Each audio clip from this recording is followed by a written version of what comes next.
നമസ്കാരം, ലൂസ് ടോക്കിലേക്ക് സ്വാഗതം. നമസ്കാരം. പെരുമഴ തുടരുകയാണ്. തിരുവനന്തപുരത്തും മഴയായി അല്ലേ? തിരുവനന്തപുരത്ത് മഴയായി. ഇന്നലെ രാത്രി നല്ല മഴയായിരുന്നല്ലോ. രാത്രി നല്ല മഴ പെയ്തു. എനിക്ക് തോന്നുന്നത് മഴ ഇങ്ങനെ നീണ്ടുപോകുന്നാണ് തോന്നുന്നത്. തിരുവനന്തപുരത്ത് വലിയ മഴ, ഇതിനു മുമ്പ് ഇല്ലാത്തതിനേക്കാൾ വലിയ മഴ തിരുവനന്തപുരത്ത് പെയ്തു ഉണ്ട്. ഞാൻ മെനഞ്ഞാന്ന് നെടുമങ്ങാട്ടായിരുന്നപ്പോഴും ഇവിടെ അത്ര മഴയില്ല. നെടുമങ്ങാട്ട് പെരും മഴയായിരുന്നു. നല്ല മഴയായിരുന്നു. മലനിരകളോട് ചേർന്നാണ്. അതെ അതെ, മലയാണല്ലോ അവിടെ മുഴുവൻ. ഈ കോട്ടയം എന്ന് പറയുമ്പോഴും പത്തനംതിട്ട എന്ന് പറയുമ്പോഴും ഈ മലനിരകളോട് ചേർന്നാണ് ഈ മഴ മുഴുവൻ. ഉണ്ടാകുന്നത്. തോന്നുന്നില്ല ടൗണിൽ എത്ര ഉണ്ടെന്ന് എനിക്ക്. അല്ല, ഉണ്ട്. കോട്ടയത്ത് തിരുവാർപ്പൊക്കെ മൊത്തത്തിൽ വെള്ളത്തിലായിപ്പോയി. അത് പാടമുള്ളത് കൊണ്ടായിരിക്കും. മാത്രമല്ല കോട്ടയത്ത് വലിയൊരു ഭാഗം പ്രദേശങ്ങൾ വെള്ളത്തിനടിയിലായി എന്നാണ്. അതെ, അത് പക്ഷേ കോട്ടയത്തിൻ്റെ ഒരു പ്രോബ്ലം എന്താ വെച്ചാൽ ഈ പമ്പയാറൊക്കെ വരുന്നത്, പമ്പയാറല്ല മീനച്ചിലാർ വന്നിറങ്ങുന്നത് കുമരകം ഭാഗത്തോട്ടാണ്. ഈ പമ്പയാർ ഏത് ഭാഗത്തായിട്ട് വരും? പമ്പയാർ വന്ന് ചെങ്ങന്നൂർ ഭാഗത്ത്. അതായത് പമ്പയാറ് എനിക്ക് മണിമലയാറ്, തിരുവല്ല, പമ്പല്ല, മണിമലയാറ്, പമ്പയാറ്, അച്ചൻകോവിലാറ്, അതെല്ലാം ആ ചെങ്ങന്നൂർ തിരുവല്ല ഭാഗങ്ങളിൽ നമ്മളെ MC റോഡ് പോകുമ്പോൾ അറിയാം. അതെ അതെ, ഓരോ പാലങ്ങൾ ഇതെല്ലാം വന്ന് വേമ്പനാട് കായലിലേക്ക് ജോയിൻ ചെയ്യുക ചെയ്യുന്നത്. പക്ഷെ മീനച്ചിലാർ വന്ന് ജോയിൻ ചെയ്യുന്നത് ഈ വേമ്പനാട് കായലിൽ തന്നെ, പക്ഷെ അത് ഈ കുമരകം ഭാഗത്താണ് വന്ന് ജോയിൻ ചെയ്തത്. അയ്യോ. അപ്പം അതുകൊണ്ടാണ് ഈ മുഹമ്മ കുമര ആ ഭാഗം ഉണ്ടല്ലോ, ഈ മുഹമ്മ കുമരകം ജെട്ടി സർവീസ് ഒക്കെ ഉണ്ടല്ലോ അവിടെ, ഈ ബോട്ട് സർവീസ് ഉണ്ട്, ഫെറി സർവീസ് ഒക്കെ ഉണ്ട്. അപ്പം ഈ പാടം ഈ കോട്ടയം ടൗണിൻ്റെ പുറത്തോട്ട് പോയി കഴിഞ്ഞാൽ മിക്കതും പാടാണ്. പ്രത്യേകിച്ച് ഈ കുമരകം ഭാഗത്തേക്ക് പോകുന്നിടത്തെല്ലാം പാടങ്ങളാണ്. നമ്മൾ നാഗമ്പടത്തൊക്കെ കടന്നു പോകുമ്പോൾ അവിടെ എല്ലാം പാടാം. നാഗമ്പടം വെള്ളത്തിൽ മുങ്ങുന്ന സ്ഥലമാണ്. അതെല്ലാം പാടങ്ങളായിരുന്നു പഴയ. അത് കഴിഞ്ഞ് വന്നിരിക്കുന്നതാണ്. പിന്നെ അതും മീനച്ചിലാറാ പോകുന്നത്. നാഗമ്പടത്തിന് സൈഡിൽ കൂടെ പോകുന്നത് മീനച്ചിലാറാ. ഉള്ളതിൽ ഏറ്റവും വലിയ നദി പമ്പയാണോ അതോ മീനച്ചിലാറായിരിക്കും? അവിടെ ഉള്ളതിൽ വലിയ നദി പമ്പയാണ്. പമ്പയിൽ എന്തോരം അണക്കെട്ടുകളും അവിടെ ഉള്ളതിൽ ഏറ്റവും വലിയ നദി എന്ന് പറഞ്ഞാൽ പമ്പയാണ്. അച്ചൻകോവിൽ മോശമല്ല. പെരിയാർ അവിടെ അങ്ങോട്ട് പോകാം, ഈ ഭാഗത്തേക്ക് വരുന്നില്ല, നേരെ ആലുവാറാണ്. അതാണല്ലോ വലിയ നദി. അപ്പൊ ആ ഒരു മേഖല മുഴുവൻ ശരിക്കും പറഞ്ഞാൽ പുഴകളാണ്. ഇതെല്ലാം പുഴകളും നദികളുമാണ്. അപ്പം ഇതിൻ്റെ ഒരു ഇങ്ങോട്ടും പടരുന്നു എന്നുള്ളതിൻ്റെ ഒരു വല്ലാത്തൊരു ഇതുണ്ട്. മാത്രമല്ല കോട്ടയത്ത്, ഇടുക്കി അല്പം ശാന്തമായിട്ടുണ്ട്. പത്തനംതിട്ടയിലും യാതൊരു മാറ്റവും വന്നിട്ടില്ല. മഴ തുടരുകയാണ്. അതാണ് പത്തനംതിട്ടയാണ് ഏറ്റവും അധികം പെയ്തിരിക്കും. പക്ഷേ എങ്കിൽ പോലും ആദ്യ ദിവസങ്ങളിൽ വെള്ളപ്പൊക്കമൊന്നുമില്ലെന്ന് തോന്നി. ഇപ്പോൾ അത്ര പ്രശ്നങ്ങളൊന്നുമില്ല. മാത്രമല്ല വളരെ കൃത്യമായി ഇപ്പോൾ സർക്കാർ ഈ ജനപ്രതിനിധികളൊക്കെ ചേർന്നതിന് മുൻകരുതലും കാര്യങ്ങളും എല്ലാവരും റെഡിയാണ്. സംഭവിച്ചാലും നേടാൻ തയ്യാറായി കഴിഞ്ഞു. പിന്നെ ഇതില്ല, നമ്മൾ ഇത് 2018 വെള്ളപ്പൊക്കത്തിന് സമാനമായ മഴയാണ് വാസ്തവത്തിൽ ഇക്കുറി പെയ്തത്. ക്ലൗഡ് ബേസ്ഡ് തന്നെയായിരുന്നു സംഭവിച്ചെന്ന് തോന്നുന്നു. പക്ഷേ 2018 അവർക്ക് പറ്റിയ അബദ്ധം എന്ന് പറയുന്നത്, ഇവർ ഈ വെള്ളം കൺട്രോൾ ചെയ്തില്ല. അണക്കെട്ടുകളിൽ അത്യാവശ്യം 70% മുകളിൽ വെള്ളം ഉണ്ടായിരുന്നു. എന്നാൽ ഇക്കുറി അണക്കെട്ടുകൾ 50% താഴെയായിരുന്നു വെള്ളം. ഇത്രയും മഴ പെയ്തിട്ട് ഇപ്പോഴും 10-15% ഒക്കെ വെള്ളം കൂടിയിട്ടുണ്ട്. അപ്പോൾ ഇടുക്കിയിൽ ഇപ്പോഴും 50% ആയിട്ടില്ല. സംഭരണശേഷിയുടെ 50% ഇടുക്കിയിൽ ഇതുവരെ ആയിട്ടില്ല. അപ്പോൾ ഇവരെന്ത് ചെയ്തെന്ന് വെച്ചാൽ, ഈ വെള്ളം നഷ്ടപ്പെടാതിരിക്കാൻ വേണ്ടി ഇവർക്കൊരു കറണ്ട് കെട്ടില്ലാത്ത കേരളം വേണോ? അതാണല്ലോ എപ്പോഴും അങ്ങനെയാണല്ലോ, എല്ലാം ക്യാപ്റ്റൻ നയിക്കുമ്പോൾ അങ്ങനെ നയിക്കുമ്പോഴാണ്. അപ്പോൾ അതുകൊണ്ട് എന്ത് ചെയ്തു, ഈ വെള്ളം എല്ലാം പിടിച്ചിട്ടിട്ട് അവസാനം എല്ലാം കൂടെ തുറന്നു വിട്ടുകൊണ്ടാണ്. അതാണ് 2018 വെള്ളപ്പൊക്കത്തിന് യഥാർത്ഥ കാരണം. അതാ തുറന്നുവിട്ടത് തന്നെയാണ് കാരണം. അത് തന്നെയാണ് കാരണം. പക്ഷേ ഇപ്പം നമ്മളതിൽ ചർച്ച ചെയ്യുമ്പോൾ വെള്ളപ്പൊക്കത്തോടനുബന്ധിച്ച് നമ്മൾ ചർച്ച ചെയ്യേണ്ട പ്രധാനപ്പെട്ട വിഷയം മുല്ലപ്പെരിയാർ. നമ്മൾ ശരിക്കും പറഞ്ഞാൽ ഞാൻ എപ്പോഴും ഞങ്ങൾ രാവിലെ പറയാറുന്നത്, ഈ മഴക്കാലം വരുമ്പോഴേ നമ്മൾ ഈ വിഷയം ചർച്ച ചെയ്തു. പിന്നെ മുല്ലപ്പെരിയാർ ആരും ഓർക്കാറില്ല. ഓർമ്മയുണ്ടോ, പണ്ട് PA ജോസഫ് നിലവിളിച്ച് എനിക്ക് ഉറങ്ങാൻ പറ്റുന്നില്ലേ എന്ന് പറയുന്നു. വിജയമോൾ MLA അവിടെ നിരാഹാരം കിടക്കുന്നു. കുറച്ച് കഴിഞ്ഞപ്പോൾ എല്ലാവരും അപ്രത്യക്ഷമാവുന്നു. പിന്നെ അതിന് ചർച്ച ചെയ്യുന്നു. ഈ മഴക്കാലത്ത് ആശങ്ക രൂപപ്പെടുന്നതുകൊണ്ട് സംഭവിക്കുന്നത്. പക്ഷേ വളരെ വിചിത്രമായൊരു സംഗതി ഞാൻ പറയാം. ഇന്നെല്ലാ പത്രങ്ങളുണ്ട് മുല്ലപ്പെരിയാറിന്റെ ഷട്ടർ തുറക്കുന്നു പറഞ്ഞു വാർത്തയുണ്ട്. അതെ, തമിഴ്നാട്ടിലേക്കുള്ളത്. അത് തമിഴ്നാട്ടിലേക്കുള്ളത്. അതാണ് നമ്മൾ ഈ ഷട്ടർ തുറക്കുന്നു പറയുമ്പോൾ നമ്മൾ ഇങ്ങോട്ടാണ് തുറക്കുന്നത്. ഷട്ടർ തുറക്കുന്നത് പെരിയാറിലേക്കുള്ളതല്ല, അത് തമിഴ്നാട്ടിലേക്കുള്ള, അതായത് ഇവർ വെള്ളം കൊണ്ടുപോകുന്ന ഷട്ടറാണ്. കഴിഞ്ഞ ദിവസം ഒരാളോട് ഫോൺ ചെയ്തിരുന്ന ഒരാൾ അദ്ദേഹം പറയാൻ, അദ്ദേഹം നമ്മളൊന്ന് ബ്രീഫ് ചെയ്തതാണ്. അദ്ദേഹം പറഞ്ഞത്, ഈ തമിഴ്നാട്ടിലേക്ക് കൊണ്ടുപോകുന്ന വെള്ളം ഉണ്ടല്ലോ മുല്ലപ്പെരിയാറിന്, ആ വെള്ളം നമ്മൾ കേരളത്തിൽ ഇടുക്കിയിലേക്കാണ് വന്നിരുന്നെങ്കിൽ നമുക്ക് ഇത്രയും ഇരട്ടി വൈദ്യുതി ഉൽപ്പാദിപ്പിക്കാൻ കഴിയുമായിരുന്നു. അല്ല, അത് പക്ഷെ പറഞ്ഞിട്ട് കാര്യം മാനുഷിക പരിഗണനയാണ്. മാനുഷിക പരിഗണന പണ്ടേ ഉള്ളതാണ്, കരാറുള്ളതല്ലേ. എനിക്കിപ്പോൾ ഇന്ന് ആ കരാറിൻ്റെ, അതായത് തിരുവിതാംകൂർ രാജാവ് ഉണ്ടാക്കിയ കരാറിന്റെ വിശദാംശം കൊട്ടാരത്തിൽ നിന്ന് എനിക്ക് അയച്ചു തന്നെ ഞാൻ ഓപ്പൺ ചെയ്ത് നോക്കി. കുറെ പേജുകളുണ്ട്. ആ കരാറും അതിന്റെ വിശദാംശങ്ങളും മുഴുവൻ രേഖ എന്ന് എനിക്ക് കൊട്ടാരത്തിൽ അവരയച്ചു തന്നിട്ടുണ്ട്. ആ കരാറിൽ നിന്ന് എനിക്ക് എന്തോ എൻ്റെ ഒരു വീഡിയോ കണ്ട് തമ്പുരായിട്ട് കണ്ടിട്ട് അത് അയച്ചു കൊടുക്കാൻ പറഞ്ഞിട്ട് അയച്ചു തന്നെ പറഞ്ഞ അവിടുത്തെ കൊട്ടാരത്തിലെ അവരുടെ ADC അയാൾ അയച്ചു തന്നെ എനിക്ക്. അപ്പം ഞാനിതിൽ അതിശയത്തോടെ കാണുന്ന 2-3 കാര്യങ്ങൾ എന്നെ വേദനിപ്പിക്കുന്നൊരു കാര്യം. ഇപ്പം മുല്ലപ്പെരിയാറിൽ വെള്ളം ഇല്ല എന്ന് വെച്ചാൽ അപകടകരമല്ല, ഒരുപാട് താഴെയാണ്. എനിക്ക് 142 വരെ ഉയർത്താം, 116 വരെയും കണ്ടുള്ളൂ. അപ്പം അത്രയും അവസ്ഥയിലാണ്, Safe ആണ് നമ്മൾ. സേഫ് ആയി. പക്ഷേ ഈ മഴ പെയ്തപ്പോൾ ഈ മന്ത്രി മോൻസ് ജോസഫ് പറഞ്ഞ ഡയലോഗുകൾ പേടിപ്പിക്കുന്നതാണ്. അദ്ദേഹം പഠിക്കാതെയാണോ പറഞ്ഞത്, അദ്ദേഹത്തെ അങ്ങനെ മനഃപൂർവ്വം പറഞ്ഞാണോ എന്നൊരു പിടിയും കിട്ടുന്നില്ല. അല്ല, ഇവിടെ മാറി മാറി വരുന്ന സർക്കാരുകൾ എല്ലാവരും തമിഴ്നാടിൻ്റെ കസ്റ്റഡിയിലാണ്. എല്ലാ രാഷ്ട്രീയ പാർട്ടി നേതാക്കൾക്കും തമിഴ്നാട്ടിൽ ഭൂമിയുണ്ട് എന്നുള്ള ആരോപണമുണ്ട്.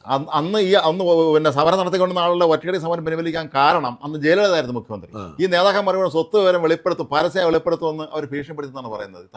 ആയിരിക്കണം, തമിഴ്നാട്ടിൽ ഇവർക്കെല്ലാം സ്വത്തുണ്ട്. അത് നമ്മൾ ആശങ്കപ്പെടുത്തുന്ന കാര്യം. അല്ലെങ്കിൽ പിന്നെ 142 അടിയായി നമ്മുടെ ജലനിരപ്പ് സുപ്രീം കോടതി ഉയർത്തിയ കേരളത്തിന് താല്പര്യം പരിഗണിച്ചാണെന്നൊരു മന്ത്രി പറയൂ. 136 നമ്മൾ സ്റ്റിക്ക് ഓൺ ചെയ്ത് നിൽക്കുകയാണ്. അത് 142 നമ്മുടെ താല്പര്യത്തെ എതിർത്തുകൊണ്ട് അവർ വെക്കുമ്പോൾ ഈ മന്ത്രി പറയാണ് 142 അതിന്റെ മുകളിൽ പോകാൻ സമ്മതിക്കില്ല. 142 ഈ 142 തമിഴ്നാട് പോലും വെള്ളം കയറ്റാറില്ല. കാരണം അവർ കോടതി പോയി അനുവാദം മേടിച്ചെങ്കിലും ഇതിനുള്ളിൽ സംഭവിച്ച നഷ്ടം തമിഴ്നാടിന് സംഭവിക്കുമെന്നുള്ള ഉറപ്പാണ്. അതുകൊണ്ട് അവർ ചെയ്യാറില്ല. അവർക്ക് ആശങ്കയുണ്ട്. അത് മന്ത്രി പറയുന്നു എന്നുള്ളത് വളരെ ദുരൂഹമാണ്, വളരെ സംശയം. എനിക്ക് തോന്നുന്നത് NK പ്രേമചന്ദ്രൻ 2006 VS മന്ത്രിസഭ ജലസേന മന്ത്രി ആയിരുന്നപ്പോഴാണ് കാര്യങ്ങൾ ഒരുവിധം ഭംഗിയായിട്ട്. പ്രേമചന്ദ്രൻ മാത്രമാണ് ഈ നമ്മുടെ ഈ മുല്ലപ്പെരിയാർ കാര്യത്തിൽ എന്തെങ്കിലും ചെയ്തത്. പക്ഷേ പ്രേമചന്ദ്രന് പരിമിതികളുണ്ട്, രാഷ്ട്രീയപരമായ ഒരുപാട് സമ്മർദ്ദം ഉണ്ടാവും. ദീർഘകാലം ഈ പ്രതിസന്ധി ഘട്ടത്തിൽ മന്ത്രിയായിരുന്നാണ് ബേബി ജോൺ. ഈ ബേബി ജോണിന് അവിടെ സ്വത്തുണ്ടെന്നാണ് പറയപ്പെടുന്നത് തമിഴ്നാട്ടിൽ. സാധാരണ കളയാൻ പറ്റൂല ഇതിനൊക്കെ. അതാ പറഞ്ഞു. അത്തരം അപ്പോൾ ഇതിൽ നമ്മൾ കഴിഞ്ഞ ദിവസം ഞാൻ ഈ KS പ്രകാശ് എന്ന് പറഞ്ഞ മുല്ലപ്പെരിയാർ ആ വിഷയത്തിൽ സംസാരിക്കുന്ന ഒരാളുണ്ട്. അദ്ദേഹം അതിനോട് പോരാട്ടം നടന്ന ഒരാളാണ്. ആ KS പ്രകാശ് പറഞ്ഞ 3-4 കാര്യങ്ങൾ. ഇപ്പോഴും മുല്ലപ്പെരിയാറിലെ നമ്മൾ ഒരേക്കർ സ്ഥലത്തിന് 10 രൂപയാണ് മേടിക്കുന്നത്, 30 രൂപയാണ് നമുക്ക് ഒരേക്കർ വനഭൂമിക്ക് അവർ ഇതിന് 30 രൂപയാണ്. അതായത് അത് എപ്പോഴത്തെ കണക്കനുസരിച്ച് 1970 അച്യുതമേനോൻ 56 വർഷം മുമ്പ്, അരനൂറ്റാണ്ട് മുമ്പ് നമ്മൾ 30 രൂപ വെച്ചു. ഈ 30 രൂപയാണ് ഇപ്പോൾ. ഈ 30 രൂപയും കിട്ടുന്നില്ല, അതും തരുന്നില്ല, അത് നമ്മൾ മേടിക്കുന്നില്ല. കാരണം കരാർ പുതുക്കിയിട്ടില്ല. 2020 ഈ പാട്ടക്കരാർ, അതായത് 2020 വരെ കിട്ടി, 2000 വരെ കിട്ടി. 1970 മുതൽ 2000 വരെ കിട്ടി ഈ 30 രൂപ വെച്ച്. അത് കഴിഞ്ഞ് നമ്മൾ വീണ്ടും ഈ പുതുക്കണം. എത്ര വർഷം കഴിയുമ്പോൾ കരാർ പുതുക്കണമല്ലോ. ഈ പൈസ പുതുക്കണം, ഈ പാട്ടം പുതുക്കണം. നമ്മൾ പുതുക്കിയിട്ടില്ല, അതുകൊണ്ട് ആ പൈസയും കിട്ടുന്നില്ല. ഇനി മാത്രമല്ല 2013 സുപ്രീം കോടതിയുടെ ഒരു ഉത്തരവനുസരിച്ച്, 2013 കേന്ദ്ര സർക്കാരിൻ്റെ ഉത്തരവനുസരിച്ച് 13% വൈദ്യുതിക്ക് നമുക്ക് അവകാശമുണ്ട്. നമ്മൾ ഒരു വൈദ്യുതി പോലും കൊണ്ടുവന്നിട്ടില്ല. അതിൻ്റെ കാശില്ല. അതുപോലെ വെള്ളം, ഈ വെള്ളത്തിൻ്റെ ഒരു റേറ്റ് ഉണ്ട്. നമ്മൾ 1/4 പൈസ വെച്ചാണ് ആ വെള്ളം കൊടുക്കുന്നതിന് മേടിക്കുന്നത്. 1/4 പൈസ നിലവിലുണ്ടോ എന്ന് സംശയം. 1/4 പൈസ വെച്ചാണ്. ഇതിനൊന്നും കണക്കില്ല. ഇത് മാത്രമല്ല നമ്മുടെ പറമ്പിക്കുളം, ആളിയാർ, ശിരുവാണി, എല്ലാം തമിഴ്നാട്. നമുക്ക് ശിരുവാണി ആ വെള്ളമൊക്കെ നമ്മൾ ഒരു കണക്കുമില്ല, ഒന്നിനും പൈസയും മേടിക്കുന്നില്ല. അതായത് കറക്റ്റായിട്ട് നമ്മൾ തമിഴ്നാടുമായിട്ട് കച്ചവടം നടത്തും. ഈ പുതിയ ഡാം എന്നുള്ള മാറ്റി വെക്കട്ടെ, പുതിയ ഡാം എന്ന് പറയുന്ന തർക്കമാണ്. ഈ തമിഴ്നാട് നമ്മൾ കൊടുക്കുന്ന വെള്ളത്തിനും അവരുണ്ടാക്കുന്ന കറണ്ടിനും നമുക്ക് കിട്ടാനുള്ള, അതുപോലെ നമ്മുടെ ഭൂമി മുല്ലപ്പെരിയാറിലെ നമ്മുടെ ഭൂമിയാണല്ലോ വെള്ളം കയറി കിടക്കുന്നത്. അതെ, അതിലൂടെയാണല്ലോ എടുക്കേണ്ടത്. അല്ല, നമ്മുടെ ഭൂമിയിലാണല്ലോ റിസർവെല്ലാം. നമ്മുടെ ഇവിടെ ഈ തേക്കടിയൊക്കെ നമ്മുടെ റിസർവെയറാണ്. അപ്പൊ ഈ നമ്മുടെ ഭൂമി എത്രമാത്രമാണോ ഇതിനുവേണ്ടി ഉപയോഗിക്കുന്നത്, അതിന് നമുക്ക് പാട്ടം തരണം. ഈ പാട്ടം ഒന്നും നമ്മൾ മേടിക്കുന്നില്ല. എനിക്ക് തോന്നുന്നു നെയ്യാർഡാമിൽ നിന്ന് തമിഴ്നാട്ടിലേക്ക് വെള്ളം കൊണ്ടുപോകുന്നുണ്ടോ? ഉണ്ടാവാം. അപ്പൊ ശിരുവാണിക്കും ആളിയാർ പറമ്പിക്കുളത്തിനും നമ്മൾ 1 രൂപ പോലും മേടിക്കാത്ത അവസ്ഥയാണുള്ളത്.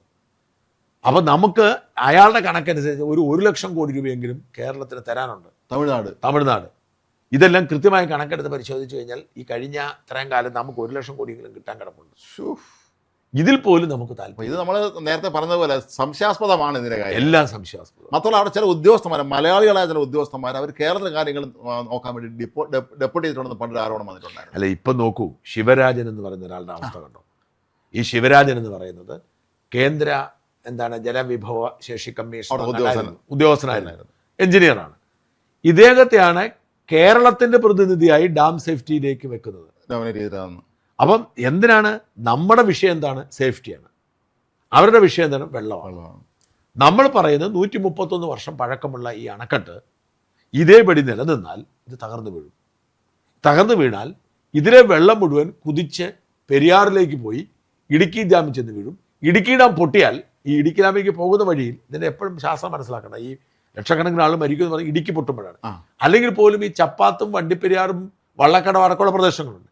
ഈ വള്ളക്കടവും വണ്ടിപ്പെരിയാറും ചപ്പാത്തും അടക്കം ഇതിൻ്റെ വൃഷ്ടിപ്രദേശത്ത്, അതായത് ഈ മുല്ലപ്പെരിയാർ ഡാം മുതൽ ഈ ഇടുക്കി ഡാം വരെയുള്ള ഭാഗത്ത് തന്നെ ഒരുപാട് ചെറിയ ഡാമുകളൊക്കെ ഇല്ല, അങ്ങനെ സംവിധാനങ്ങളില്ല. അല്ല, അതായത് ഇത് പോന്നാൽ മുല്ലപ്പെരിയാർ പോന്നാൽ നേരെ ചെന്ന് ചാടുന്നത് ഇടുക്കിയിലേക്കാണ്, മെയിൻ ഇടുക്കി ഡാമിലേക്കാണ്. പക്ഷേ ഇടുക്കി ഡാമിനോട് ചേർന്ന് 2 ഡാമുണ്ട്, ചെറുതോണി ഡാമും ഉണ്ട്, പൈനാവ് ഡാമും ഉണ്ട്. ഈ രണ്ടും ഇടുക്കി ഡാം കെട്ടിപ്പൊക്കിയപ്പോൾ ആ വെള്ളം പൊങ്ങി ഉയർന്നു വരുമ്പോൾ ഒലിച്ചു പോകാൻ സാധ്യതയുള്ളതുകൊണ്ടാണ് തടയാൻ വേണ്ടിയിട്ടാണ് അതിന് ചെറുതോണി ഡാമിനൊന്നും ഷട്ടറേ ഇല്ല, പൈനാവിനും ഇല്ല, തുറന്നു കിടക്കുകയാണ്. അല്ല, അടച്ചിട്ടിരിക്കുകയാണ്, മൊത്തം അടച്ചിട്ടിരിക്കുകയാണ്, ക്ലോസ് ചെയ്തിരിക്കുകയാണ്. അതെന്ന് വെച്ചാൽ നമ്മളിപ്പോൾ ഒരു ഡാം പണിയുന്നു, ഡാമിന് വെള്ളം പൊങ്ങി വരുമ്പോൾ അത് ഒഴുകി പോകാൻ മറ്റു സ്ഥലത്ത് അവിടെ അടച്ചിട്ടിരിക്കുന്നതാണ് ഈ ചെറുതോണി ഡാമും പൈനാവ് ഡാമും. പൈനാവാണോ കുളമാവാണോ? കുളമാവ്. ഈ കുളമാവിലെ ഡാമും ചെറുതോണി അതിന് ഷട്ടറില്ല, അത് വെള്ളം തടഞ്ഞു വെച്ചിരിക്കുന്ന സാധനങ്ങളാണ്.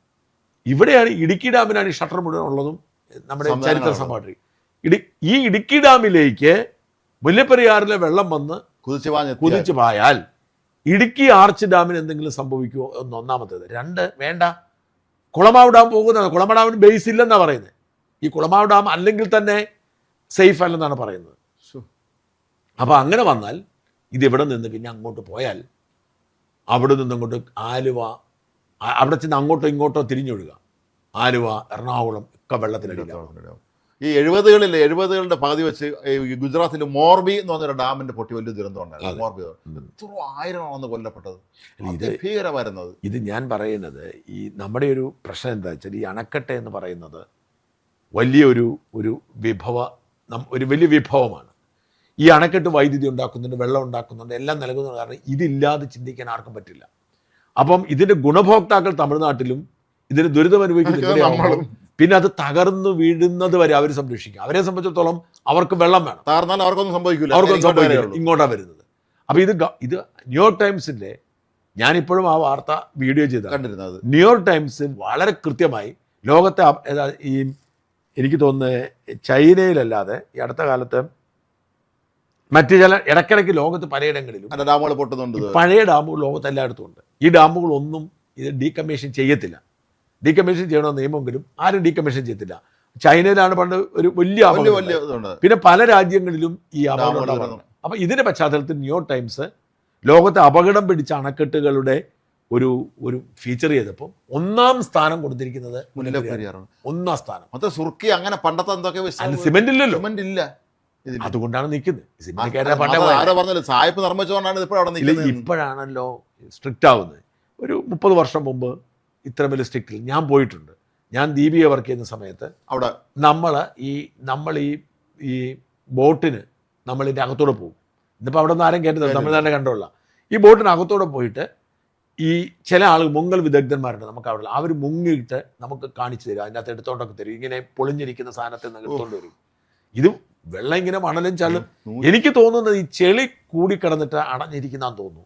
ഇത് പണ്ട് പോലെ വന്ന ചെളികളെല്ലാം കൂടെ കൂടി സ്റ്റക്കായിട്ടിരിക്കുന്നതാന്ന് തോന്നുന്നു. ഇത് ഇവിടുത്തെ പ്രോബ്ലം ഒരു ഭൂകമ്പം ഉണ്ടായത് സംഭവിക്കുന്നതാണ്. മാത്രമല്ല അത് ആ ഭാഗങ്ങളിലൊക്കെ തന്നെ നേരിയ തോതിൽ പലപ്പോഴും സംഭവിച്ചിട്ടുണ്ട്. അപ്പം ഇതുണ്ടാകാൻ പോകുന്ന വലിയ ദുരന്തത്തെ അവിടെ ഈ ശിവരാജൻ, കേരളത്തിന്റെ ഡാം സേഫ്റ്റി ഓഫീസറായിരുന്ന ശിവരാജനെ ഇപ്പൊ തമിഴ്നാട് അവരുടെ ആളാക്കി മാറ്റി. എന്റെ കേസ് വാദിക്കാൻ വന്ന വക്കീൽ അടുത്ത മറുകക്ഷിയുടെ വക്കീലാവുന്നതിന്റെ തന്നെയാണ്. എല്ലാ കാര്യങ്ങളും അയാൾക്ക് അറിയാമല്ലോ. എന്നിട്ട് അയാളെ മാറ്റി തരാൻ കേന്ദ്ര സർക്കാരാണ്. കേന്ദ്ര സർക്കാരിന് കൃത്യമായിട്ട് ബോധ്യം ഉണ്ടായിരുന്നു ഇയാള് കേരളത്തിനെതിരാണെന്ന്. അപ്പൊ പിണറായി കിടന്ന് ബഹളം വെച്ചു. എന്നിട്ടോ അപ്പൊ ഇവരുടെയൊക്കെ താല്പര്യം എന്താണ്? ഞങ്ങൾക്ക് ആശയം അത്രേ ഭയങ്കരം. എന്തായാലും വല്ലാത്ത ഒരു പ്രതിസന്ധി. ഈ കൂട്ടത്തിൽ ഒരു കാര്യം നമുക്ക് തിരക്കേണ്ടത്, ഈ ഇടുക്കി ഡാം നിർമ്മിച്ച 76 മറ്റാണ്. ശരിക്കും പറഞ്ഞാൽ ഇടുക്കി അത്രയും വലിയ ഡാമിന്റെ അതിനെ ഒന്നുകൂടെ പരിശോധിക്കേണ്ട സമയമായി കാണൂല്ലേ? അതിന്റെ എല്ലാ ഡാമുകളും പരിശോധിക്കണം. അതാണ് ഞാൻ പറഞ്ഞ ഇടുക്കി ഡാമും പരിശോധിക്കണം. പക്ഷേ ഈ നമ്മൾ ഇതിന് 50 വർഷമൊക്കെ ആയുസ് പറയുമ്പോഴും അതിനൊക്കെ അപ്പുറത്തേക്ക് നിൽക്കാൻ പറ്റുന്ന തരത്തിൽ തന്നെയാണ് ഈ അണക്കെട്ട് ഉണ്ടാക്കുന്നത്. കാലത്ത് ഇടുക്കി നമ്മുടെ ബാബു പോൾ സാർ കളക്ടറായിരുന്നു, സ്പെഷ്യൽ ഓഫീസർ അദ്ദേഹം തന്നെയായിരുന്നു. പിന്നെ ആ ഡാം കണ്ടാലറിയാം അതിന്റെ ഒരു ഭംഗിയുണ്ട്. അതൊന്നും ലോകം അവസാനിച്ചാലും പോകാത്ത തരത്തിലാണ് അതിന്റെ ആ ഒരു ആർച്ച് ഡാമാണല്ലോ.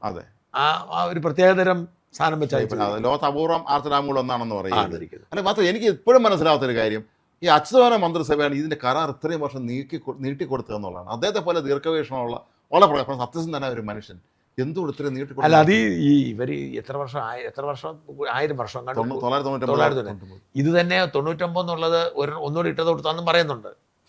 അവർ 9 അവരിട്ടാന്നും പറയുന്നുണ്ട്. ഈ 99 കൊടുത്തിരുന്നത്, പിന്നെ അവർ 9 ഒന്നുകൂടി ചേർത്തിട്ടാന്നും പറയുന്നുണ്ട്.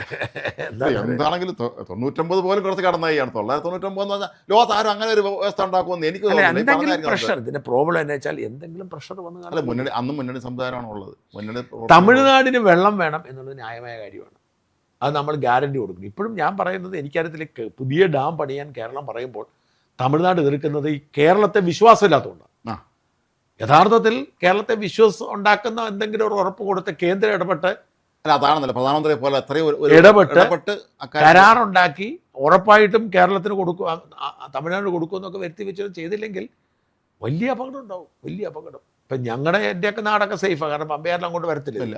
ഇനി പറയാൻ പറ്റത്തില്ല, വലിയ വെള്ളം വരുമ്പോൾ എതിലെയും ഒഴുകാം. 2018 വെള്ളപ്പൊക്കത്തിന് ഞങ്ങളുടെ അതിലൂടെ പമ്പയാർ ഒഴുകുന്നുണ്ടല്ലോ, പമ്പ ഇടയ്ക്ക് വെച്ച് ആ കാട്ടിലോട്ട് കയറിയിട്ട് വേറൊരു ആറ് അവിടെ സൃഷ്ടിക്കപ്പെട്ടു. വഴി തെറ്റി ഒഴുകി. കാരണം വലിയ വെള്ളം വരുമല്ലേ. ഞാൻ ഈ ഇവിടെ പോയതാണ് മുണ്ടക്കയിൽ. ഈ പുഞ്ചിരിമട്ട എന്ന് പറയുന്ന സ്ഥലത്തു നിന്നാണ് വെള്ളം ഒഴുകി വരുന്നത്. ഇത് ഒഴുകി ഇത് ഈ ഇതങ്ങോട്ട് പൊട്ടിയിട്ട് ഉരുളങ്ങോട്ട് പൊട്ടിയിട്ട് ഈ മരങ്ങളെല്ലാം കൂടെ കടപുഴകി താഴോട്ട് വന്നിട്ട് ചെറിയ തോടായിരുന്നു ഈ വെള്ളം പൊക്കോണ്ടിരുന്നത്. ചെറിയൊരു തോട്, മുണ്ടക്കൈ ചൂരമലയ്ക്ക് അവിടെ ഈ തോട് ഇങ്ങനെ വന്ന് ഇങ്ങനെ ഒരു ചെറിയൊരു അളവുണ്ട്. തോട് ഇങ്ങനെ വരുന്നു, അവിടെ ഒരു ചെറിയ പാറയുണ്ട്. ഈ മരങ്ങൾ വന്ന് ഇവിടെ അടഞ്ഞു. ഈ മരങ്ങൾ അടിഞ്ഞ് അതിൻ്റെ കൂട്ടത്തിൽ വന്ന് ചെളിയും അടിഞ്ഞതോടുകൂടി അതൊരു ഡാമായി മാറുന്നു. എന്നുവെച്ചാൽ കുറേ മരങ്ങൾ വരുന്നു, ചെളി അടിയുന്ന ഡാമായി മാറുന്നു. ഈ ഡാമായി മാറുമ്പോൾ ഈ വെള്ളം തിരിഞ്ഞ് ഒരിക്കലും വരാത്ത തരത്തിൽ ആ മുസ്ലിം പള്ളി മോസ്കൊക്കെ ഉണ്ടല്ലോ, ആ ഭാഗത്തോട്ട് വന്ന് അവിടുത്തെ ആ മുക്രിയൊക്കെ കൊണ്ടുപോയത് അങ്ങനെയാണ്. ഇവിടേക്ക് കയറി അവിടെ വലിയ പാറകൾ വരുന്നത്. ഇത് അവിടെ അപകടം ഉണ്ടാകുന്നു. പിന്നീട് ഈ ഡാം പൊട്ടുന്നു. ഈ ഡാം പൊട്ടിയപ്പോഴാണ് വലിയ കുതിപ്പായിട്ട് ഈ ചൂരൽമല കൊണ്ടുവന്നത്. അങ്ങനെയാണ് ചൂരൽമലയ്ക്ക് ഈ വെള്ളത്തിൻ്റെ ഒരു പവർ എന്താണെന്നുള്ളത് ഒരു രക്ഷയില്ലാത്ത സംഗതിയല്ലേ. ഇതൊരു വരവാണ് അതിൻ്റെ. നമ്മളിപ്പോൾ ഈടയ്ക്ക് തന്നെ വയനാട്ടിൽ നടന്ന സംഭവം നമ്മൾ കണ്ടതല്ലേ, നമ്മൾ ഞെട്ടിപ്പോണതല്ലേ അതിൻ്റെ വരവ് കണ്ടപ്പോൾ. എന്തായാലും കേരളം വഞ്ചിക്കപ്പെടുന്ന കാര്യത്തിൽ യാതൊരു തർക്കവുമില്ല. ഇതിൻ്റെ കൂട്ടത്തിൽ പറഞ്ഞുകൊണ്ടൊരു കാര്യമാണ് രാജേഷിനോട് കാണിച്ച അപമര്യാദ എന്ന് പറയുന്നത്. അത് സത്യം പറഞ്ഞാൽ അത് ഭയങ്കര ക്രൂരത എന്ന് തന്നെ പറയുന്നത്. ഒരു മനുഷ്യനെ ഒരു മരിച്ച ആണെങ്കിലും ഒരു മൃതകത്തോടെ നമ്മൾ ആദരവ് കാണിക്കും ലോകത്ത് എത്ര. അതാണ് അത് 35,000 രൂപയാകുമെന്ന് പറഞ്ഞു. അവിടെ നിങ്ങോട്ട് എന്തൊരു ഞാൻ പറഞ്ഞില്ലേ, പയ്യന്നൂര് തഹസിൽദാരാണ് അതിന്റെ പ്രധാന ആള്. അയാൾ കല്യാണത്തിന് കൂടെ പോയിരുന്നു എന്ന് പറഞ്ഞു. അപ്പോൾ എനിക്കത് മനസ്സിലാവാത്ത കാര്യമുണ്ട്. ഒരു കല്യാണ സംഘം പങ്കെടുക്കാനും പോയിരുന്നു ഇതിൻ്റെ അത് കഴിഞ്ഞിട്ട് ഇതിൻ്റെ ഇടയ്ക്ക് അത് കഴിഞ്ഞിട്ട് അവിടുത്തെ പരിയാരം മെഡിക്കൽ കോളേജ് അവരും പറഞ്ഞു കുഴപ്പമില്ല കൊണ്ടുപോകണം പറഞ്ഞു. പ്ലാസ്റ്റിക് കവറിലാക്കി കൊണ്ടുവന്ന പറഞ്ഞാൽ എത്ര ദൂരമാണ് കണ്ണൂരും 450 കിലോമീറ്റർ. ആ മക്കളുടെ കണ്ണു നേർ ഞങ്ങളുടെ അവരുടെ അച്ഛൻ്റെ മുഖം ഒന്ന് കാണാൻ അവർക്ക് പറ്റാത്ത തരത്തിലുണ്ടാക്കിയിരിക്കുന്ന ഒരു അവസ്ഥയുണ്ടല്ലോ. ഒരിക്കലും അവർക്ക് മാപ്പ് കൊടുക്കരുത്. ഞാൻ പറഞ്ഞ അവരെയൊക്കെ ജോലി പിരിച്ചു വിടണം. അല്ല അതാണ് ചെയ്യേണ്ടത്. സർവീസ് നിന്ന് ടെർമിനേറ്റ് ചെയ്യണം അവരെയൊക്കെ. കാരണം അത്ര ക്രൂരതയാണ് കാണിച്ച ഒരു മനുഷ്യൻ്റെ അടുത്ത്. ഈ ഏത് സംഘടന വന്നാലും ചിലപ്പോൾ ഇവർ അന്തം കമ്മികളായിരിക്കും, അല്ലാത്തവരായിരിക്കും, അല്ലെങ്കിൽ കോൺഗ്രസ്സുകാരായിക്കോട്ടെ, ആരാണെങ്കിലും ശരി, ഒരിക്കലും പുറക്കാൻ പറ്റാത്ത തെറ്റ് തന്നെയാണ് അവർ ചെയ്തത്. നമുക്ക് മോഹൻലാലിലേക്ക് ഒന്ന് പോകണം. അത് വലിയ പെട്ടെന്നുണ്ടായ ഞെട്ടിപ്പിക്കുന്നൊരു സംഭവമാണ് ശരിക്കും. അതായത് മോഹൻലാലിന് വിസ നിഷേധിക്കുക എന്ന് പറഞ്ഞാൽ, നമ്മൾ കഴിഞ്ഞ ദിവസം ഒരുത്തൻ്റെ ഒരു വ്ലോഗ് ഞാൻ കണ്ടു. ഇന്ത്യൻ പാസ്പോർട്ടിന് ഒരു വിലയില്ല, അവന് UK വിസയ്ക്ക് അപേക്ഷിച്ചിട്ട് റിജക്റ്റ് ആയെന്ന് പറഞ്ഞ് ഒരുത്തൻ ആളെല്ലാവരും അവനെ തെറി വിളിക്കുന്നുണ്ട്. അവൻ്റെ കയ്യിൽ പോകൊണ്ടാണ് വിസ പശ്ചാത്തലം മോശമായിരിക്കും, അവൻ്റെ പശ്ചാത്തലം മോശം. പക്ഷേ മോഹൻലാലിന് വിസ നിഷേധിക്കുക എന്ന് പറഞ്ഞാൽ നമുക്ക് വിശ്വസിക്കാൻ പറ്റുമോ? അദ്ദേഹം പോയിട്ടില്ലാത്ത രാജ്യങ്ങളില്ല, പോകാത്ത സ്ഥലങ്ങളില്ല. അദ്ദേഹം എന്തിനാണ് ഓസ്ട്രേലിയ ഒരാൾക്ക് വിസ നിഷേധിക്കുന്നത്? എന്തിനാണ്? ഓസ്ട്രേലിയയിൽ പോയി തങ്ങുമെന്ന് പേടിച്ചിട്ടാണ്. തങ്ങേണ്ട ആവശ്യമില്ല. മാത്രമേ രാജ്യത്തിന്റെ പരമോന്നത ബഹുമതികളെല്ലാം തന്നെ കിട്ടിയ ഒരാളാണ് ഇന്ത്യ. അതാണ് ഓസ്ട്രേലിയ. ഓസ്ട്രേലിയ പ്രത്യേകത എന്ന് വെച്ചാൽ ആ രാജ്യം വളരെ കരുതലോടെയാണ് കാര്യങ്ങൾ. സത്യസന്ധത അവരുടെ ഒരു പ്രധാനം. നിങ്ങൾ ബ്രിട്ടൻ ആണെങ്കിൽ നിങ്ങൾ വിസയ്ക്ക് അപേക്ഷിച്ചാൽ വിസ അങ്ങ് കിട്ടുക, അവരതിന് പുറകെ ഒന്നും പോത്തൊന്നുമില്ല.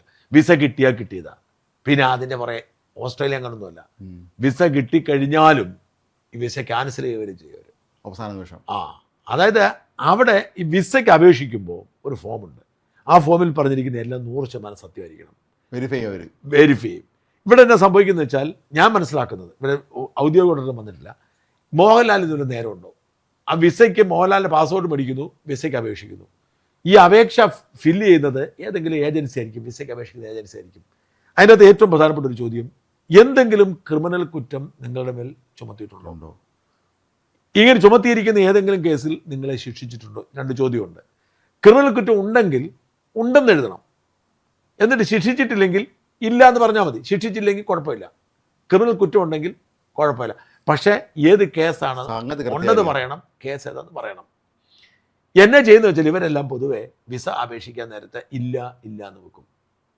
അപ്പോൾ ഇവിടെയൊക്കെ സംഭവിക്കുന്നത് എന്താണെന്ന് വെച്ചാൽ അങ്ങോട്ടും ഇങ്ങോട്ടും പോരാണ്.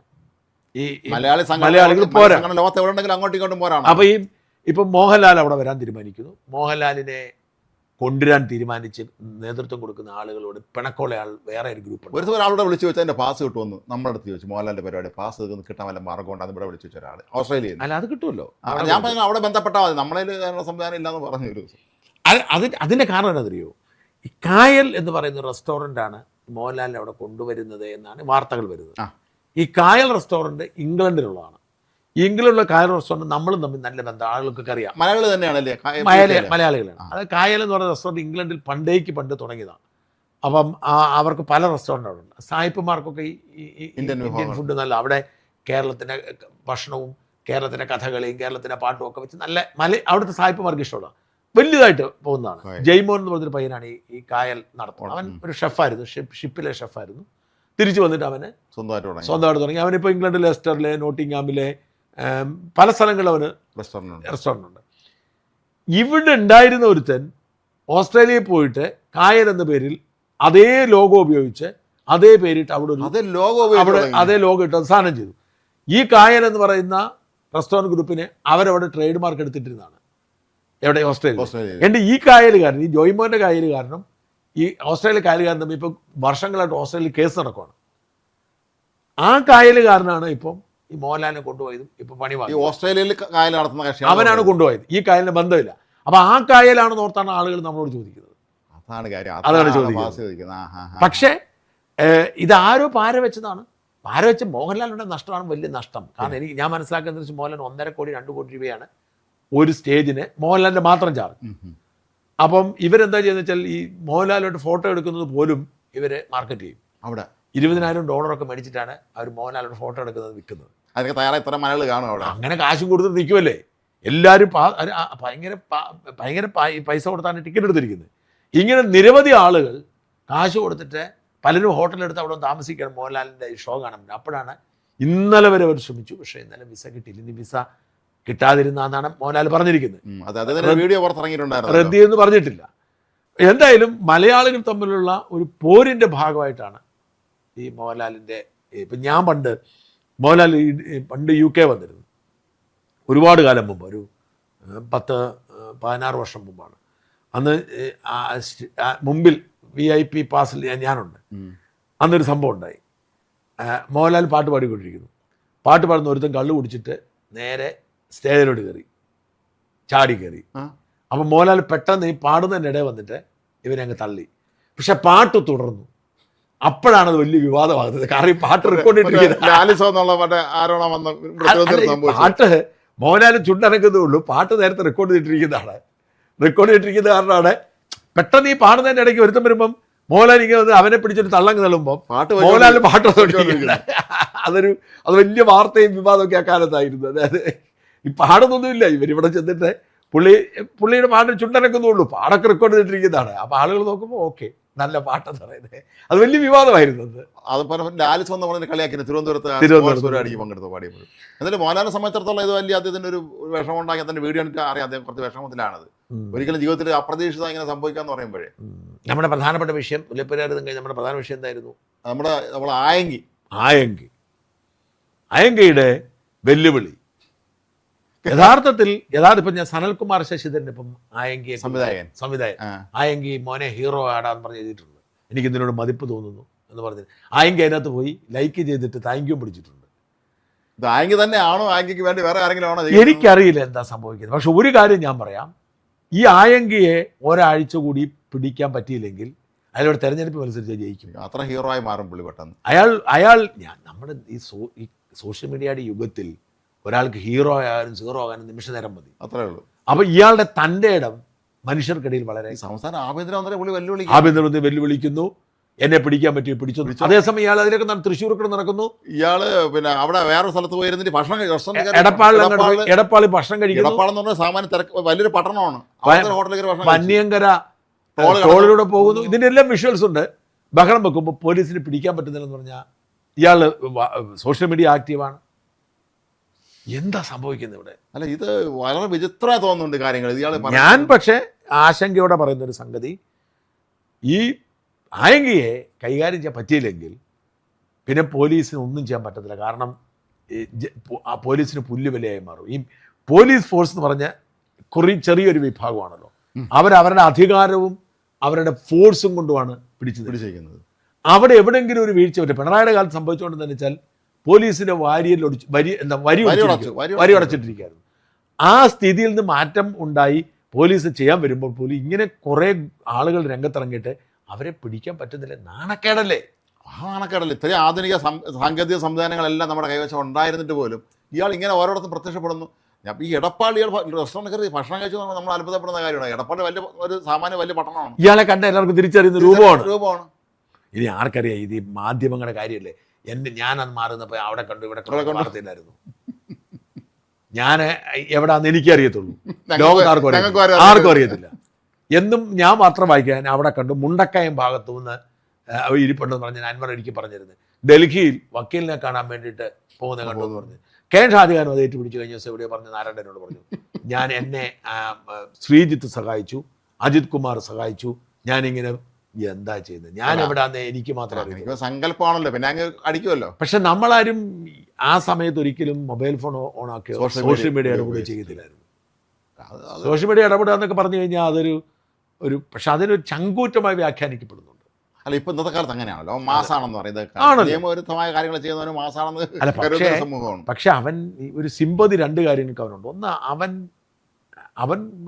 കാപ്പ കേസിലെ പ്രതി ആയിരിക്കാം, അല്ലെങ്കിൽ അവൻ സ്വർണം പൊട്ടിച്ചിട്ടുണ്ട്, ഇതൊക്കെ ആണെങ്കിലും ഇവനെ ഇപ്പോൾ അറസ്റ്റ് ചെയ്തിരിക്കുന്ന വിഷയം അവൻ നിരപരാധിയാണെന്നാണ് പറഞ്ഞത്. മറ്റേ ഒരു റിസോർട്ടിൽ ചെന്ന് റൂം എടുത്ത് അതൊരു കള്ളക്കേസാണ് എന്ന് പറയുന്നു.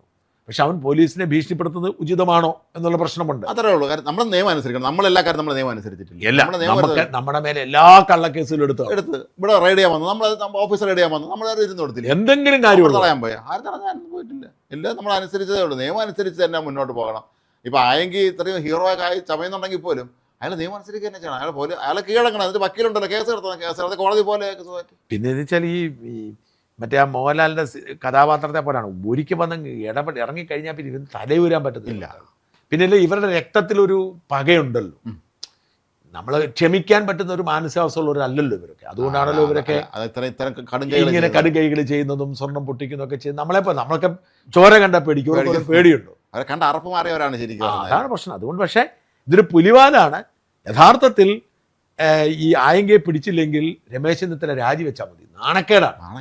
അയാൾ ആഭ്യന്തരമന്ത്രിയെ വെല്ലുവിളിക്കുകയാണ്. കേരളത്തിൽ ഇന്നത്തെ ചരിത്രത്തിലില്ല പരസ്യമായ ആഭ്യന്തരമന്ത്രിയെ വെല്ലുവിളിച്ചു. അതിനിടയ്ക്ക് വെടിവെക്കും എന്നൊക്കെ പറഞ്ഞാൽ അല്ല എന്ന് രമേശ് ചെന്നിത്തല പറഞ്ഞത്. അത് പറഞ്ഞിട്ടുണ്ടേ അത് അങ്ങേയറ്റമാണ്. വെടിവെച്ചാൽ ഹീറോ ആവേ ഉള്ളൂ. ഈ പിന്നെ വേറെ കാര്യം, ഈ വെടിവെക്കും എന്ന് പത്രങ്ങളിൽ വന്ന് വാർത്തയുള്ളൂ കേട്ടോ. അല്ല, ചെന്നിത്തല നിഷേധിച്ചിട്ടുണ്ടെന്ന് തോന്നുന്നു. അതാ ചോദിച്ചത്. പത്രങ്ങളിൽ വന്ന് വാർത്തയുള്ളൂ. സങ്കല്പമായിരിക്കും. പത്രങ്ങളല്ലേ, റിപ്പോർട്ടർ ചാനലിനെ പോലെ ചാനലൊക്കെ ഇവിടെ ഈ നാട്ടിലുള്ളിടത്തോളം കാലം ഈ എന്തും വാർത്തയില്ല. അപ്പം യഥാർത്ഥത്തിൽ വെടിവെക്കുമെന്ന് വാർത്ത ഉണ്ടായത് ഒരു പക്ഷേ ഈ CPM അനുകൂലമായ ഒരു അന്തരീക്ഷം ഉണ്ടാകാൻ വേണ്ടി, അല്ലെങ്കിൽ ആയങ്കയ്ക്ക് അനുകൂലമായ അന്തരീക്ഷം ഉണ്ടാക്കാൻ വേണ്ടി കമ്മി പോലീസുകാർ ഒപ്പിച്ച് പണിയാവാം. കാരണം ഇവർ അവരുടെ ഭരണകാലത്ത് നമുക്കറിയാം മാവോയിസ്റ്റുകൾ എത്ര വെടിവെച്ചു. അതൊന്നും തന്നെ ഒരു ചർച്ച പോലും ചെയ്യപ്പെടാതെ പോയത് പോലെ. അതൊക്കെ ആരെന്ന് പോലും അറിയില്ലായിരുന്നു. അപ്പം അതുകൊണ്ട് ഈ വെടിവെക്കും എന്ന് പറഞ്ഞ വാർത്തകൾ സത്യമോ ഇല്ലയോ, അതാണ് വാസ്തവത്തിൽ ആയങ്കയ്ക്ക് അനുകൂലമായ ഒരു കാരണം. ഈ നാട്ടിൽ അയാളെ വെടിവെച്ച് പിടിക്കേണ്ട ആളൊന്നും അല്ല. ഈ സോദന്റെ വീട്ടിൽ ചെന്നിട്ട് ആകാശത്ത് വെടിവെച്ച് പോലത്തെ സ്ഥാനമാണ്. അതൊക്കെ അന്യായമാണ്. എന്തായാലും ഈ അവസ്ഥ മുമ്പോട്ട് പോയാൽ ആയങ്കി ഇവിടെ ഒരു നേതാവായി വരുന്ന സാഹചര്യം. ഫൂലൻ ദേവി ഉത്തർപ്രദേശിൽ എം പി ആയതുപോലെ ആയങ്കി ഒരുപക്ഷെ മറ്റേ വടകരയിലോ കണ്ണൂരോ ഒക്കെ മത്സരിച്ച് MP ആയാൽ അതിശയിക്കാനില്ല. എന്തായാലും പിണറായി വിജയനേക്കാൾ ഭേദമായിരിക്കും. ഉറപ്പല്ലേ? ധൈര്യം ഉണ്ടല്ലോ. പിണറായിയേക്കാൾ ധൈര്യം ഉണ്ടെന്ന നിലയിൽ പരിഗണിക്കപ്പെട്ടായിരിക്കും. ഒരു കാര്യം കൂടി പറഞ്ഞ് അവസാനിപ്പിക്കാം. അജിത് കുമാറിന്റെ കഥയാണ് വളരെ വിചിത്രമായ. അത് ഞാൻ അവസാനിപ്പിക്കുന്നതിന്റെ ഭാഗമായിട്ട് പറയാം. ഞങ്ങൾക്ക് ഇന്ന് കിട്ടിയ ചില ചിത്രങ്ങളുണ്ട്. ആ ചിത്രങ്ങൾ ഞെട്ടിക്കുന്ന ചിത്രങ്ങളാണ്. ഈ കഴിഞ്ഞ ജൂലൈ മാസം 12-ാം തീയതി, അതായത് അജിത് കുമാറിനെതിരെ നടപടി ഉണ്ടാകും, 23-നാണ് നടപടി ഉണ്ടാകുന്നത്, അജിത് കുമാറിന് നടപടി ഉണ്ടാകും എന്ന് കേൾക്കുന്ന സമയത്ത് ഗുരുവായൂരപ്പനെ തൊഴാൻ വേണ്ടി മുഖ്യമന്ത്രി പോകുമ്പോൾ മുഖ്യമന്ത്രി തൊട്ടടുത്ത്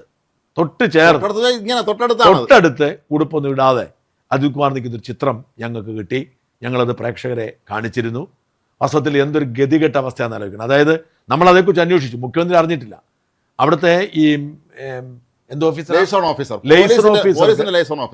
ഓഫീസറെ കോൺടാക്ട് ചെയ്ത് ലൈസൺ ഓഫീസർ അയാളാണ് അവിടെ നിൽക്കുന്നത്, ശിങ്കിടിയാണ്. ആ ലൈസൺ ഓഫീസറെ ഈ മുഖ്യമന്ത്രിയുടെ യാത്രാ വിവരം ചോർത്തി കൊടുത്തിട്ട് കറക്റ്റ് വന്ന് ചാടിയതാണ്. അപ്പൊ തന്നെ ലൈസൺ ഓഫീസറെ മാറ്റി ഇനി അടുത്ത പ്രാവശ്യം വരുമ്പോൾ അയാൾ ഇവിടെ ഉണ്ടാവും.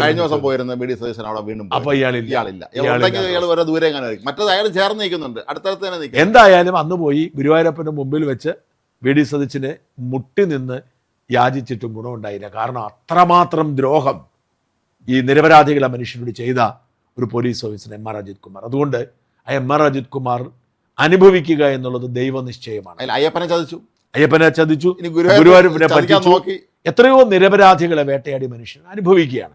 ആ അനുഭവത്തെ തടയാൻ എത്ര വളഞ്ഞ വഴി ശ്രമിച്ചാലും നടക്കില്ല എന്ന് തെളിയിച്ചിരിക്കുകയാണ്.